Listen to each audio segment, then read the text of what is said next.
ابھی بھی کسانوں ہی سے سوال ہو رہے ہیں، اتنی چیزیں تمہارے لیے کر تو دی ہیں، تمہیں مودی جی کہہ رہے ہیں مالا مال ہو جائے گا کسان، یعنی سوال کسان سے ہی ہو رہے ہیں۔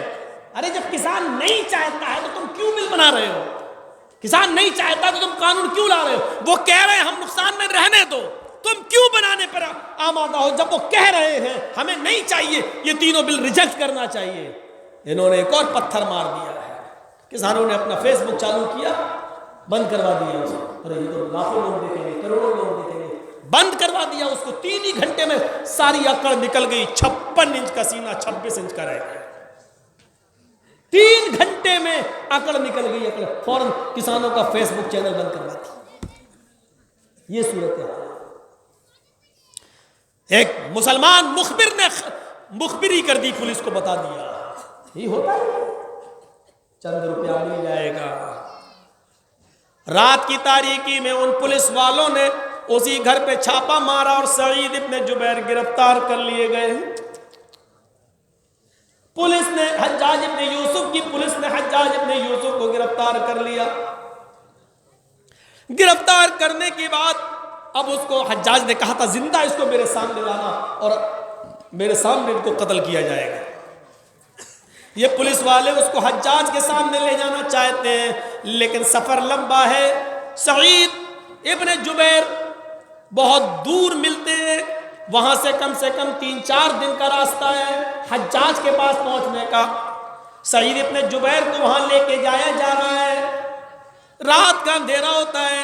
جب پولیس والے تھوڑا سا آرام کرتے ہیں کہ میں 1-2 گھنٹے آرام کروں گا، دوسرے پولیس والے جاگتے ہیں، میں سعید پر نظر رکھے ہوئے ہوں۔ کہیں جب تھک جاتے ہیں تو سعید ابن جبیر دیکھتے ہیں کہ پولیس والے آرام کرنے لگے ہیں، تو یہ وضو بناتے ہیں اور نماز پڑھنا شروع کر دیتے ہیں، کیونکہ سعید ابن جبیر کو معلوم ہو چکا اب حجاج ابن یوسف اب ہمیں قتل کر دے گا، اب میں بچوں گا نہیں۔ یہ نماز پڑھتے ہیں، دن میں روزہ رکھتے ہیں، 5 وقت کی نماز پابندی سے پڑھ رہے ہیں، اور رات میں تہجد کی نماز بھی پابندی کے ساتھ پڑھ رہے ہیں۔ پولیس والوں کے ساتھ بہت اچھا اخلاق سے پیش آ رہے ہیں۔ ان پولیس والوں کو رحم آ گیا۔ 2-3 دن کے بعد ان پولیس والوں نے سوچا سعید تم بہت نیک انسان ہو، اور اگر ہم نے تم کو حجاج کے حوالے کر دیا، تو حجاج تمہیں قتل کروا دے گا، تو تمہارے قتل کے ذمہ دار ہم بھی بن جائیں گے۔ ایک نیک آدمی، ایک نمازی آدمی، ایک تہجد گزار آدمی، ایک با اخلاق آدمی مجھے میرے وجہ سے قتل کر دیا جائے، یہ اچھا نہیں لگتا۔ آئے سعید ایک کام کرو، ہم نہیں تو تمہیں پکڑا ہے۔ وہ سارے پولیس والے آپس میں مشورہ کرتے ہیں، حجاج کو تو معلوم نہیں ہے کہ ہم نے اس کو پکڑ لیا ہے، تو کیوں نہ میں سعید ابن جبیر کو چھوڑ دوں اور ان کو بھاگ جانے دوں، رہا کر دوں، اور حجاج کے پاس جا کر کہہ دوں کہ وہ ہمیں ملا ہی نہیں ہے، ہم نے بہت ڈھونڈا ہمیں ملا ہی نہیں ہے۔ سارے پولیس والوں نے مشورہ کر کے حجاج کو سعید ابن جبیر کو چھوڑ دیا۔ اے سعید تم نیک آدمی ہو، تمہاری عادت میں نے دیکھ لی ہے، تم مجرم نہیں ہو، جاؤ میں تمہیں چھوڑ رہا ہوں۔ دیکھو یہ رات کا اندھیرا ہے، چپکے سے تم اس جنگل سے ہوتے ہوئے نکل جانا، اور رات ہی رات میں اگر بارڈر کو کراس کرنے میں تم کامیاب ہو گئے تو ہو جاؤ گے، اور نہیں ہو پائے تو پوری رات کسی جنگل میں گزار دینا، اور رات میں پھر آئے تو اندھیرے کا فائدہ اٹھا کر رات ہی میں کہیں جانا اور حجاج کی مملکت سے، اس کی سلطنت سے باہر نکل جانا، اسی میں تمہاری بھلائی ہے۔ سعید ابن جبیر نے کہا پولیس والوں سے شکریہ، آپ کو اللہ جزائے خیر دے، آپ نے مجھے چھوڑ دیا۔ سعید ابن جبیر نے ان کا شکریہ ادا کیا، سارے پولیس والوں سے معانقہ کیا، گلے مل لیے، ہاتھ ملا لیا، اور وہ جانے لگے۔ جب سعید ابن جبیر جانے لگے تو 1 کلومیٹر یا 2 کلومیٹر ہی دور گئے ہوں گے کہ اچانک ان کے ذہن میں ایک سوال آتا ہے، اے سعید تم تو جا رہے ہو، جس مخبر نے میری مخبری کر کے ان پولیس والوں کو بتا دیا کہ میں کس کے گھر میں چھپا ہوں، اس مخبر کو اچھی طریقے سے معلوم ہے کہ میں نے جب بتایا ہے تو پولیس والوں نے سعید کو گرفتار کر لیا ہے۔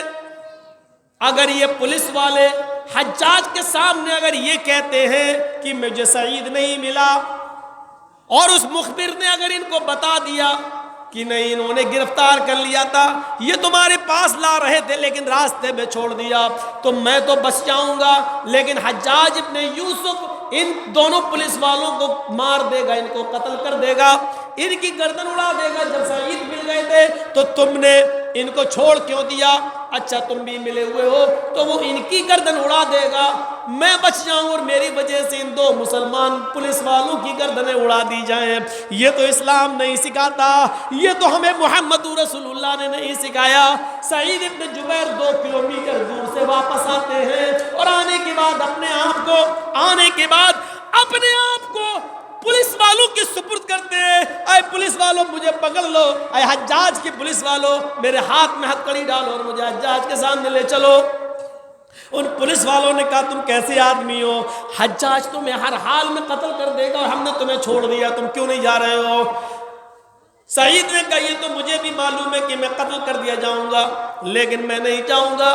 آئے پولیس والوں, اگر حجاج کو یہ پتا چل گیا جس مخبر نے میری مخبری کی ہے, وہ مخبر یہ بھی جانتا ہے کہ تم مجھے پکڑ چکے ہو, وہ مخبر یہ بھی جانتا ہے کہ تم مجھے کہاں لے کے جا رہے ہو. اگر اس نے حجاج کو بتا دیا کہ ان دونوں پولیس والوں نے مجھے چھوڑ دیا ہے پکڑنے کے بعد, تو میں تو بچ جاؤں گا اور تمہیں قتل کر دیا جائے گا. مجھے یہ پسند نہیں کہ میں بچ جاؤں اور میری جگہ پر تم قتل کر دیے جاؤ.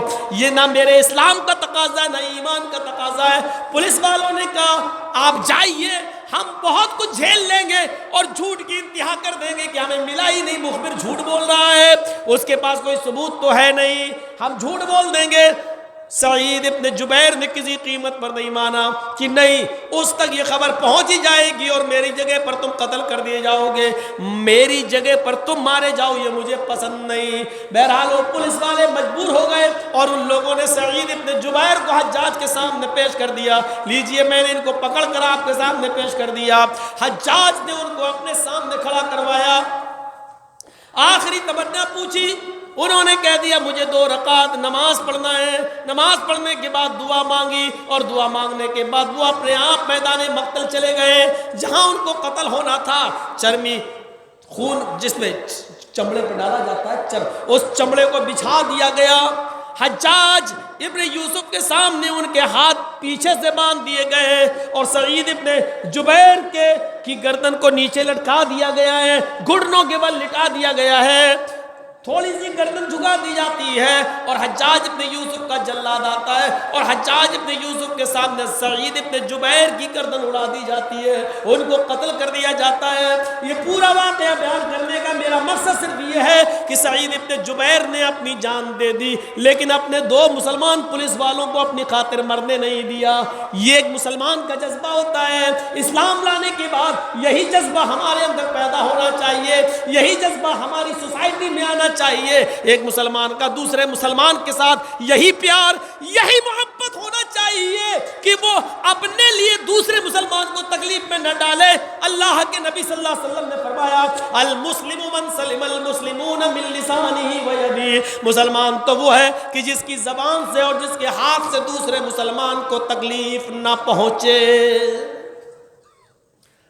مسلمان تو وہ ہے کہ جس کی زبان سے اور ہاتھ سے, جس کی زبان اور ہاتھ سے دوسرے مسلمان کو تکلیف نہ پہنچے.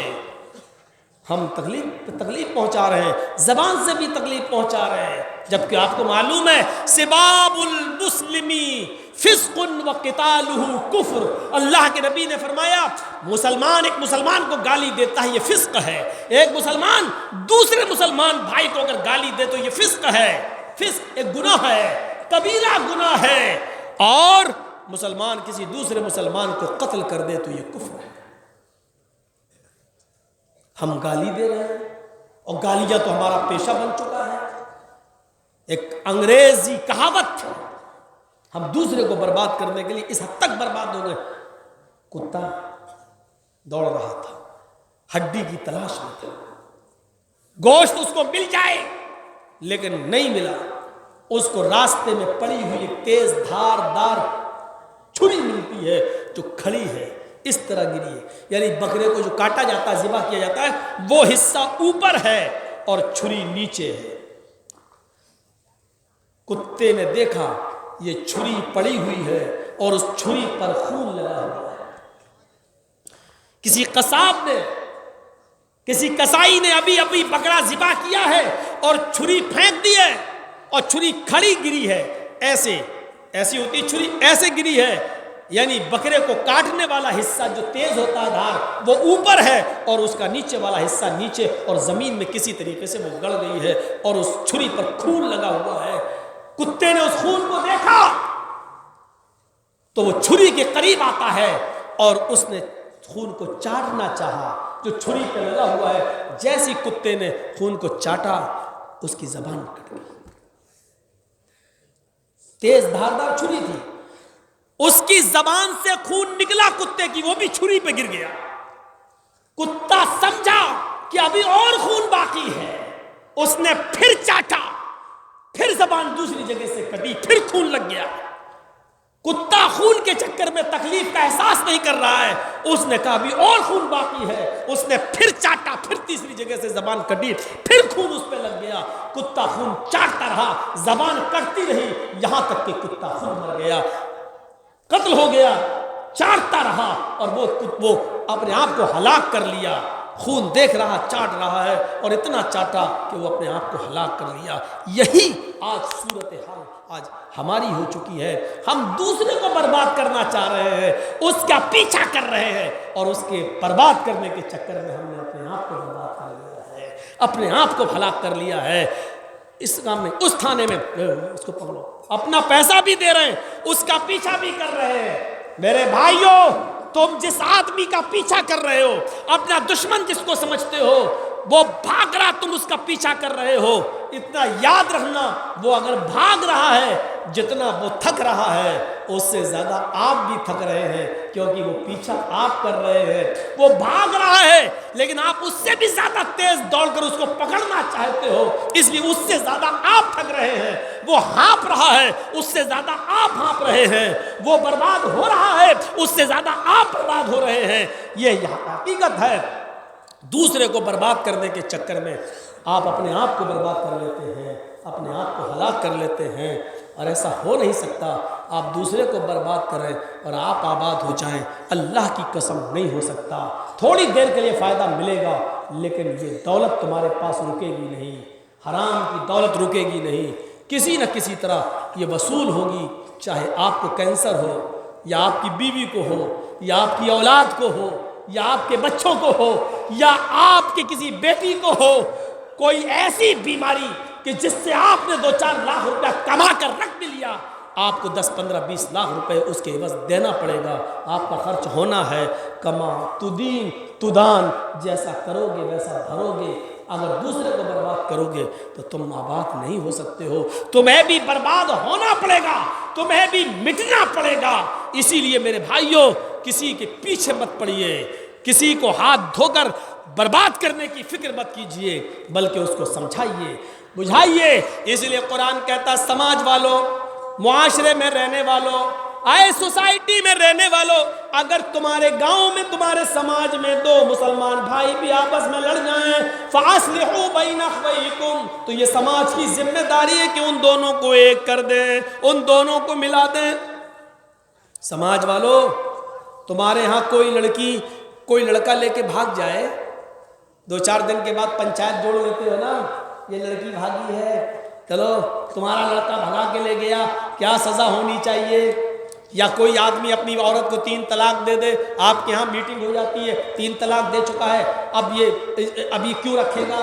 نہیں رکھے گا، اب اس کو چھوڑیے، اس کی بیوی گئی. آپ لوگ سب سماج میں جب اس کی میٹنگ کر لیتے ہو تو یہ سماج کی ذمہ داری ہے. جب سماج ایک لڑکے کا جو 3 طلاق دے دیتا ہے اپنی بیوی کو، جب اس کا بہشکار کر دیتے ہو کہ یہ پھر بھی رکھے ہوئے اپنی بیوی کو، اس کا موت خوشی اور کوئی نہیں آئے گا، اس کی شادی میں کوئی نہیں بلائے گا، اس کے موت اور غمی میں کوئی نہیں جائے گا، جب سماج اس کو یہ سزا دے سکتا ہے تو یہ پھر سماج کی ذمہ داری ہے یہ انہی پنچایت کی ذمہ داری ہے کہ اگر اس سماج کے اندر دو مسلمان آپس میں لڑے ہوئے ہیں تو وہ کیوں لڑے ہیں، ان کو ایک کرنا یہ سماج کی ذمہ داری ہے۔ اگر سماج ایک ذمہ داری تو نبھا رہا ہے لیکن دوسری ذمہ داری نہیں نبھا رہا ہے تو یہ تو ایسا ہی ہو جائے گا، جو ہمارے مطلب کی چیزیں وہ تو ہم لے رہے ہیں اور جو ہمارے مطلب کی نہیں اس کو ہم ٹھکرا رہے ہیں، اس کو ہم دھتکار رہے ہیں۔ سماج اگر ایسے لوگوں کو پسند نہیں کرتا تو سماج کو یہ دیکھنا پڑے گا ہمارے یہاں فلاں آدمی شراب پیتا ہے، ہمارے یہاں فلاں آدمی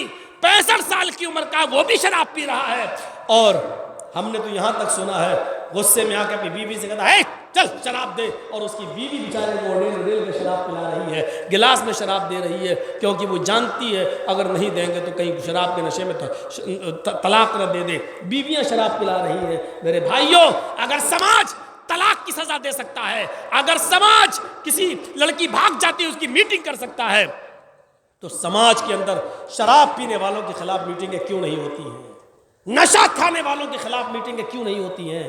سماج یہاں پر خاموش کیوں رہتا ہے؟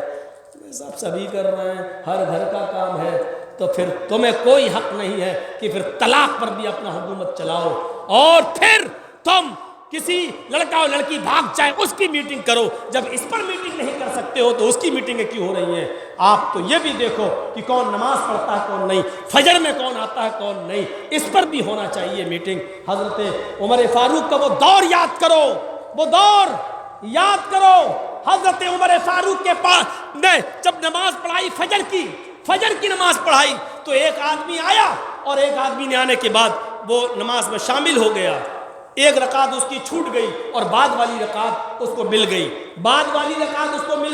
جب حضرت عمر نے سلام پھیرا، السلام علیکم ورحمۃ اللہ، السلام علیکم ورحمۃ اللہ، تو ظاہر ہے اس کی ایک رکعت چھوٹ گئی تھی، اس کو بعد میں پورا کرنا ہے، وہ کھڑا ہوا پورا کرنے لگا۔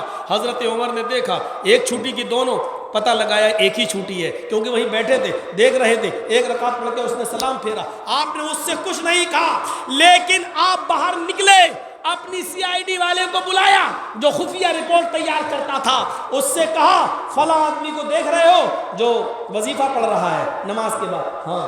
اس کا نام؟ کہا نام معلوم ہے، نوٹ کر لو ڈائری پر۔ اس نے نوٹ کر لیا۔ کہا کیا کرنا ہے اس کا؟ کہا اس کو کل بھی دیکھنا، فجر میں دیر سے تو نہیں آتا، آج دیر سے آیا ہے، ایک رکعت چھوٹ گئی ایک رکعت ملی ہے، آج دیر سے آیا ہے، کل بھی دیکھنا اور پرسوں بھی دیکھنا۔ وہ CID والا کہتا ہے میں تو اس علاقے کا CID ہوں، مجھے اچھی طریقے سے معلوم ہے یہ آدمی روزانہ آتا ہے، آج کچھ مجبوری ہو گئی ہوگی۔ حضرت عمر کہتے ہیں اللہ کرے کہ تمہاری بات سچ ہو، لیکن تم 3 دن تک اس پر نظر رکھنا، میں تو اب دوسرا علاقہ دیکھنے جا رہا ہوں، 3 دن تک نظر رکھنا۔ کہا امیر المومنین کیا ہوا؟ کہا اللہ کرے کہ وہی ہو جو تم نے کہا ہے، آج اس کو پیشاب و پائخانے میں یا نیند آنکھ لگ جانے کی وجہ سے دیر سے آیا ہو، آج تو میں نے چھوڑ دیا، کل بھی نظر رکھنا اور پرسوں بھی نظر رکھنا، اگر یہ کل بھی دیر سے آئے اور پرسوں بھی دیر سے آئے تو 3 دن ہو جائیں گے، آج کل اور پرسوں 3 دن اگر دیر سے آیا تو مجھے رپورٹ کرنا، مجھے بتانا۔ اس CID والے نے کہا امیر المومنین اگر کل بھی دیر سے آیا پرسوں بھی دیر سے آیا تو کیا ہوگا؟ فرمایا پھر مجھے رپورٹ کرنا۔ کہا آپ کیا کریں گے؟ کہا میں کیا کروں گا؟ اگر یہ 3 دن دیر سے اس مسجد کے اندر آیا، نماز کے اندر دیر سے آیا، تو میں اس کو وہ سزا دوں گا جو میں مرتد کو دیتا ہوں۔ کہا کیا؟ کہا جیسے اسلام چھوڑ کر کوئی دوسرا مذہب کوئی قبول کر لے تو اس کی سزا قتل ہے، میں اس کو بھی مرتد والی سزا دوں گا، اگر یہ 3 دن مسجد میں دیر سے آیا تو میں اس کو قتل کر دوں گا، میں اس کی گردن اڑا دوں گا۔ اللہ کرے کہ تمہاری بات سچ ہو، آج اس کو مجبوری نے پکڑ لیا ہو جس کی وجہ سے دیر سے آیا۔ میں نے محمد رسول اللہ کو یہ فرماتے ہوئے سنا ہے کہ منافق لوگ فجر کی اور عشاء کی نماز میں سستی کرتے ہیں، بستر چھوڑنے کی طبیعت نہیں ہوتی ہے، کھانا کھایا مغرب کے بعد سو گئے، عشاء کی نماز میں آنے میں سستی کرتے ہیں، اور رات میں نیند کا غلبہ طاری ہو گیا تو فجر میں اٹھنے میں سستی کرتے ہیں۔ میں ان کو وہی سزا دوں گا جو مرتد کو دیتا ہوں۔ اگر اس کے اندر نفاق پیدا ہو گیا ہوگا، منافقت آ گئی ہوگی تو یہ کل بھی دیر سے آئے گا اور پرسوں بھی دیر سے آئے گا، اگر یہ 3 دن دیر سے آیا تو میں اس کی گردن کو اس کے تن سے جدا کر دوں گا۔ میٹنگ لے لی، اپنی CID کو باخبر کر دیا۔ ہم اور آپ ذرا غور کریں، کون سی میٹنگیں ہوتی ہیں؟ لڑکا لڑکی کو بھگا لے گیا تو میٹنگ ہو رہی ہے. کسی لڑکے نے تینوں طلاق دے دی اپنی بیوی کو, سماج اس کا بہشکار کر رہا ہے. بہت اچھی بات ہے, سماج میں ایسا ہونا چاہیے. لیکن جو لوگ فجر کی نماز میں نہیں آتے, سماج اس کے لیے کیا سزا متعین کر رہا ہے؟ جن کے گھروں میں جانتے ہیں کہ یہ شراب پیتا ہے, نشہ کرتا ہے, سماج اس کے لیے کون سی سزا متعین کرتا ہے؟ اگر سماج اس کی سزا متعین نہیں کر سکتا ہے تو پھر وہ سزا کیوں متعین کر رہا ہے جو میں بتا چکا ہوں. پھر سماج کو کیا ادھیکار پہنچتا ہے, کیا پہنچتا ہے؟ جو چیزیں تمہارے مطلب کی ہوں گی وہ تم لوگے, اور جو چیزیں تمہارے مطلب کی نہیں ہوں گی وہ تم نہیں لوگے. سماج فجر میں نماز نہ پڑھنے والے یا نہ آنے والوں کو سزا نہیں